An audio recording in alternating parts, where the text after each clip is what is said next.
ان انا عايزه اعرض الموضوع ده يعني، وان انا اعلمهم ازاي يعني يطبخوا.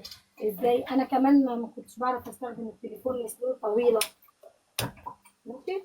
فكل ده كنت انا حباه، فكنت بقلب بقى على التيك توك عشان اعرف الموضوع ده يعني اوصله ازاي. لحد ما اتعرفت بقى بمين، لقيت مين قدامي بقى. مين؟ مين بقى؟ مين؟ فزروا. مين؟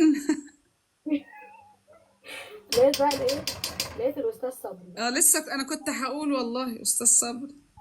فكنت انا يعني دخلت الناس كتير، وناس كتير قوي طلع وناس كتير قوي يعني ايه كانوا بيسمعوني وكل حاجه وتقدير ليهم. لا، وكان تقدير ليهم، لكن استاذ صبري ابتدى. قلت له كان بيقول ايه بقى؟ اللي عنده سؤال يكتب عندي سؤال. وانا رحت كاتبه السؤال. ما كنتش متوقعه ان هو هيرد عليا يعني. يا بس ليه يعني؟ ده استاذ صبري ما شاء الله عليه، الناس لا، كلها ما كنتش واحد ما متوقعه، شاء ما الله. كنتش متوقعه والله.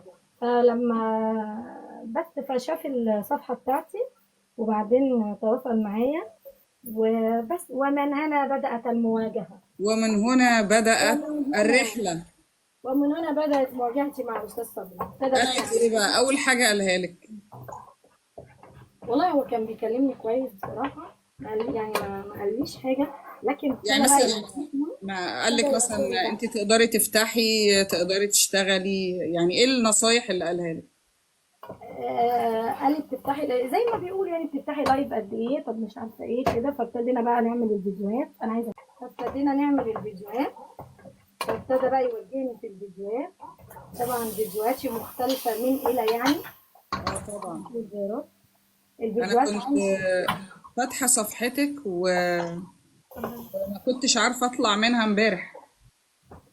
توك توك كان خرجك على طول، توك توك على طول.